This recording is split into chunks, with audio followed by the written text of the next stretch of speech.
ഒരാളുടെ മരണം നമ്മളുടെ കൈ കൊണ്ട് ആയാലുള്ള അവസ്ഥ ഞാൻ കരുതിക്കൂട്ടി തന്നെ നിന്നാണ് അന്ന്. ഇവനിട്ട് പണി കൊടുക്കണം എന്നുള്ള രീതിയിൽ കരുതിക്കൂട്ടി തന്നെ നിൽക്കുന്നത്.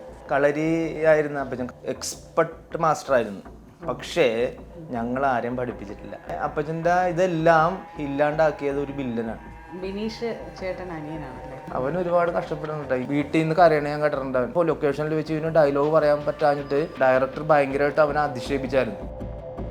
എൻ്റെ ഇൻകം കണ്ടെത്തിയത് ഇങ്ങനെ ഡാൻസ് കളിച്ചും സെവൻസ് കളിക്കാൻ പോയും കിട്ടണ പൈസ കൊണ്ടാണ്. അപ്പം അന്ന് വീട്ടിൽ ഒരു മഴ വന്നു കഴിഞ്ഞിട്ടുണ്ടെങ്കിൽ വെള്ളം അകത്തുണ്ടാകും. അമ്മച്ച് ഭയങ്കരമായിട്ടും കഷ്ടപ്പെട്ടാണ് ഞങ്ങളെ വളർത്തിയത്. വീഡിയോ തീർത്താണ് ഞങ്ങൾ കൊണ്ട് ചെറുപ്പത്തിൽ കൊണ്ട് വിൽക്കും. അല്ലു അർജുൻ്റെ പടത്തിലൊക്കെ ഫൈറ്ററായിട്ടുണ്ട്. പക്ഷേ അത് നമ്മളറിയില്ല. നമ്മൾ ഫൈറ്റേഴ്സിന് അവർ ഇത് കാണിക്കില്ല. അന്ന് മുതൽ എൻ്റെ മനസ്സിൽ ഉണ്ട് ഒരു ഫൈറ്റ് സിനിമയിൽ ഡിസൈൻ ചെയ്യണം, കോറിയോഗ്രാഫി ചെയ്യണം. ഈ കഴിഞ്ഞ വർക്ക് കണ്ടുകൊണ്ട് തന്നെ ഒരു ഫൈറ്റ് മാസ്റ്റർ വിളിച്ചിട്ട് ഒരു ക്യാരക്ടർ എനിക്ക് തന്നായിരുന്നു. കന്നഡയിൽ പോയി ഒരു വില്ലൻ വേഷം ഞാൻ ചെയ്തു. ഈ ഒരു പേര് റാംബോ സ്റ്റാൻലി കുട്ടികൾ വിളിച്ചതാണ് റാംബോ എന്ന് പറഞ്ഞ്. നമ്മൾ ഫൈറ്റ് ചെയ്ത് പിൻ ചെയ്തോണ്ടിരിക്കുമ്പോൾ റാംബോ റാംബോ റാംബോ എന്ന് പറഞ്ഞിങ്ങനെ അങ്ങനെ വിളിക്കും. ഒരു പഠനവും വെറുതെ അല്ല, ഓരോ പഠനവും വെറുതെ അല്ല. ആ സാറിൻ്റെ, അതായത് നമ്മൾ അന്ന് ഒരു ചെളിയായിരുന്നു, ചെളി പോലെയായിരുന്നു. അതിനെ മേക്ക് ചെയ്ത് നല്ല രീതിയിൽ ഫോം ചെയ്ത് ഞാൻ കളി അവിടെ നിന്ന് എനിക്ക് എപ്പോഴും വഴക്കാണ് കിട്ടും. എന്നു വെച്ചാൽ അത്രയും ഈ ഇൻട്രസ്റ്റഡ് ആയ ടാലൻറ്റഡ് ആയതുകൊണ്ടായിരിക്കാം എന്നോട് ഇപ്പോഴും വഴക്ക് പറയണത്. പക്ഷെ അന്ന് ആ ഞങ്ങളുടെ ഏരിയയിൽ ഭയങ്കര ഈ കച്ചറ ഏരിയ ആയിരുന്നു. ഈ ആളുകൾ കുടിക്കുകയും കഞ്ചാവ് വലിക്കുകയൊക്കെ ചെയ്യണ ആ ഒരു ഏരിയ ആയിരുന്നു ഞങ്ങൾ. അപ്പം ഞാൻ ഈ ഫുട്ബോളിലേക്ക് മാറിക്കഴിഞ്ഞപ്പോഴാണ് ഞാൻ വേറെ വഴിയിലേക്ക് തിരിഞ്ഞു പോയത്. പറഞ്ഞ മനസ്സിലായോ? സ്പോർട്സിന്റെ വഴിയിലേക്ക് തിരിഞ്ഞു പോയത്.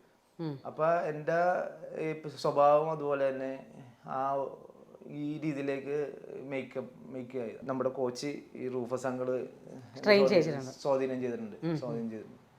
ആ സാറിൻ്റെ ഡിസിപ്ലിൻ എൻ്റെ ലൈഫിൽ ഭയങ്കരമായിട്ട് ഹെൽപ്പ് ചെയ്തിട്ടുണ്ട്. ആ പഠിപ്പിക്കണ ഒരു മെത്തേഡും സാറ് പഠിപ്പിക്കുന്ന ഒരു മെത്തേഡും ഞാൻ കുട്ടികളിലേക്ക്, എൻ്റെ കുട്ടികളിലേക്ക് അപ്ലൈ ചെയ്യാനായിട്ട് എന്നെ സഹായിച്ചിട്ടുണ്ട്, ഭയങ്കരമായിട്ട് സഹായിക്കുന്നു. ഇതിനിടയ്ക്ക് എപ്പോഴാണ് ചേട്ടൻ കുങ്ഫു, ഇപ്പം കരോട്ട അപ്പച്ചൻ്റെ ഒരു അപ്പച്ചൻ കരോട്ടക്കാരനാണ്, കളരിയായിരുന്നു. അപ്പച്ചൻ കളരി ആശാനായിരുന്നു, എക്സ്പെർട്ട് മാസ്റ്റർ ആയിരുന്നു. പക്ഷേ ഞങ്ങൾ ആരെയും പഠിപ്പിച്ചിട്ടില്ല. അതെന്നുവെച്ചാൽ അപ്പച്ചൻ കുടിച്ചിട്ട് വീട്ടിൽ വരുമ്പോൾ ഞങ്ങൾ ആ ചെറുപ്പത്തിൽ ചോദിച്ച് അപ്പം ആ സമയത്ത് കാണിച്ച് തന്ന കാര്യങ്ങൾ പഠിച്ച്.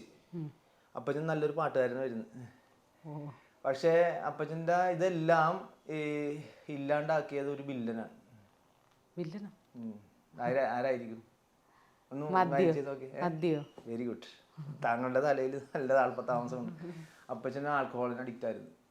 ആൽക്കഹോളിന് അഡിക്റ്റ് ആയതുകൊണ്ടാണ് പുള്ളിയുടെ ആ ഈ ടാലൻ്റ് ഒന്നും ലോകം കാണാൻ പറ്റില്ല. നമ്മുടെ കെ അർജുന മാഷാരൻ അപ്പച്ചൻ്റെ ഗുരു, റഹ്മാൻ്റെ ഗുരു ഇല്ലേ, അപ്പച്ചൻ നന്നായിട്ട് പാടുമായിരുന്നു, നന്നായിട്ട് ഫുട്ബോൾ കളിക്കുമായിരുന്നു, നല്ലൊരു കളരി ആശാനുമായിരുന്നു.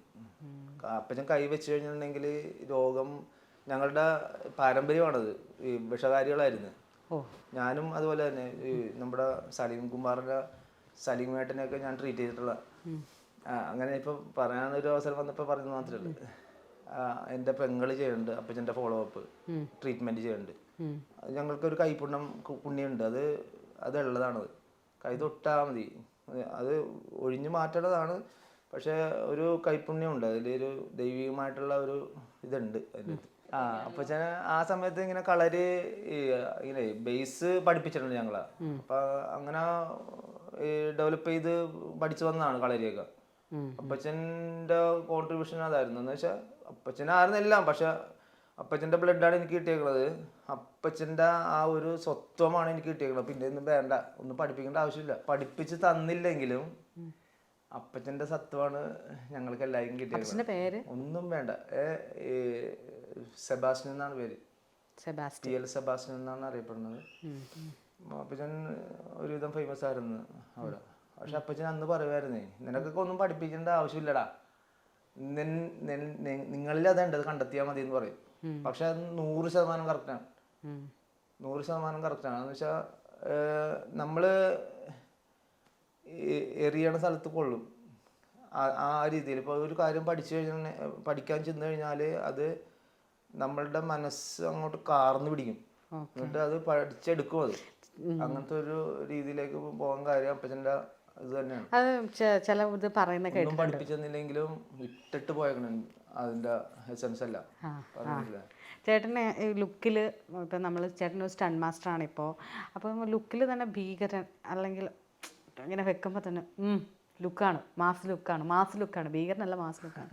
അങ്ങനെയുള്ള ചേട്ടൻ ഇപ്പം എൻ്റെ അടുത്ത് ഇങ്ങനെ ഭയങ്കരമായിട്ടും ഇമോഷണലി, അതായത് ഭയങ്കരമായിട്ടും കരഞ്ഞു.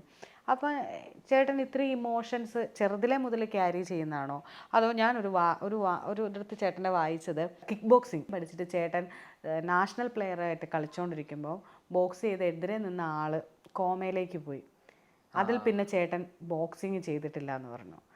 കിക്ക് ബോക്സിങ് നാഷണൽ ഞാൻ 2ാമത് വിൻ ചെയ്യണ മത്സരമായിരുന്നു നാഷണൽ കിക്ക് ബോക്സിങ്ങിൽ.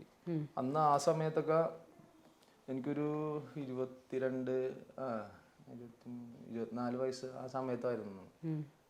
മത്സരത്തിന് പോയാൽ ഇന്ന് കിട്ടണ പോലെ പൈസ ഒന്നുമില്ല, വെറുതെ പച്ചവെള്ളം കുടിച്ചിട്ട് പോകണം. ട്രെയിൻ കയറി നമ്മൾ പോണേ. അന്ന് റീസ് റായ്പൂർ കണ്ടായിരുന്നു മത്സരം. ഈ സ്ഥിരമായിട്ട് ഒരു ഒപ്പളൻ ഉണ്ടായിരുന്നു, അവൻ്റെ പേര് ഞാനിപ്പോൾ മറന്നുപോയി. ഒരു തമിഴനായിരുന്നു ആള്. അവൻ ഭയങ്കര അഗ്രസീവ് ഫൈറ്ററാണ്, അതായത് ഭയങ്കര റാഷ് ഫൈറ്ററാണ്. അവന് മെത്തേഡൊന്നുമില്ല, വെറുതെ വന്നിട്ട് കാടൻ ഇടിക്കുന്നത്. പക്ഷെ അവൻ അതിൽ വരും. അതിൻ്റെ ഒരു എന്ന് പറഞ്ഞാൽ ശരീരമൊക്കെ ഉണ്ട്, നല്ല ഉരുക്ക് പോലെ. അവനുമായിട്ട് ഭയങ്കര പോട്ടിയായിരുന്നു ആ സമയത്ത്. അപ്പോൾ അവസാനം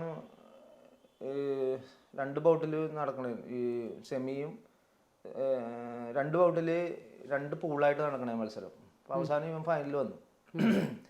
ഫൈനൽ വന്ന് ഈ ഞങ്ങളുടെ കൂട്ടത്തിൽ തന്നെ ഒരുത്തനെ അവനടിച്ച് ഇഞ്ചുറി ആക്കി. അപ്പോൾ അന്ന് പാർഷ്വാലിറ്റി ഉണ്ടായിരുന്നു ഈ ജഡ്ജസിന് അവരുടെ ടീമിന് ആണ് വിജയിച്ചു അങ്ങനത്തെ ഒരു പാർഷ്വാലിറ്റി ഉണ്ടായിരുന്നു. അന്ന് ഫൗൾ ചെയ്ത് കഴിഞ്ഞിട്ടുണ്ടെങ്കിൽ റെഡ് കാർഡ് കിട്ടിയ പുറത്താണ്. അതായത് 3 ഫൗള് അന്ന് അങ്ങനെയാണ്. 3 ഫൗള് വന്നു കഴിഞ്ഞാൽ പുറത്താണ് ആള്. ഫൈനലിൽ അവിടെ വന്ന് ഞാൻ കരുതിക്കൂടി തന്നെ നിന്നാണ് അന്ന്. ഇവനിട്ട് പണിച്ച് കൊടുക്കണം എന്നുള്ള രീതിയിൽ കരുതിക്കൂടി തന്നെ നിൽക്കുന്നത്.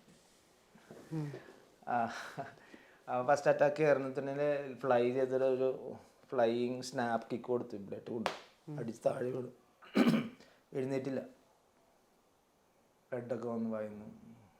അത് കഴിഞ്ഞപ്പോൾ ആ നിമിഷം അത് കഴിഞ്ഞ് അവിടെ വന്ന് ലാൻഡ് ചെയ്ത് നിൽക്കുന്ന സമയം എൻ്റെ കൈയൊക്കെ വിറച്ച്. അതുവരെ ഞാൻ ബൗട്ടിൽ ഇറങ്ങിക്കഴിഞ്ഞാൽ എൻ്റെ ജീവനും ഉപേക്ഷിച്ചാണ് ഇറങ്ങുന്നത്. അന്ന് ഞാൻ പേടിച്ച്. എന്ന് വെച്ചാൽ ഒരാളുടെ മരണം നമ്മളുടെ കൈ കൊണ്ട് ആയാലുള്ള അവസ്ഥ. അപ്പം തന്നെ ഞാൻ ഹോസ്പിറ്റലൈസ് ചെയ്ത് 2 മാസത്തോളം ഇതായി. ഞാൻ അവിടെ കാണാൻ ചെന്നവനാ. അവൻ ആ സമയത്ത് അവൻ ബോധം വന്ന സമയത്താണ് ഞാൻ കാണാൻ ചെന്നത്. അപ്പോൾ അവൻ അതൊക്കെ ഓവർകം ചെയ്ത് നല്ലൊരു അവസ്ഥയിലേക്കായി മാറി. ഞാൻ അവനോട് ശരിക്കും സോറി പറഞ്ഞ്. എനിക്കന്ന് സാമ്പത്തികമായിട്ടൊന്നും ചെയ്യാനൊന്നും ഉണ്ടായിരുന്നില്ല. അവനും സാമ്പത്തികമായിട്ട് ഒട്ടുമില്ലാത്തൊരു സ്ലമ്മായിരുന്നു. ഒരു തെരുവിൽ ജീവിക്കണ ഒട്ടും ഇങ്ങനെ വീട് തന്നെ ഇല്ലാത്ത ഒരു വ്യക്തിയായിരുന്നു. അന്ന് തമിഴിലാണ് എന്നോട് സംസാരിക്കുന്നത്. അപ്പം ഇങ്ങനെ പറഞ്ഞാൽ കുഴപ്പമൊന്നുമില്ല, ഇത് നമ്മളുടെ ഇതിൽ സംഭവിക്കണതാണെന്നുള്ള ഇതിൽ അവനത് അങ്ങനെ കഴിഞ്ഞതാണ് അത്. അപ്പം അന്ന് മുതൽ ഞാൻ പിന്നെ ബൗട്ടിൽ ഇറങ്ങിയിട്ടില്ല, പിന്നെ ഫൈറ്റ് ചെയ്യാനായിട്ട് ബൗട്ടിൽ ഇറങ്ങിയിട്ടില്ല.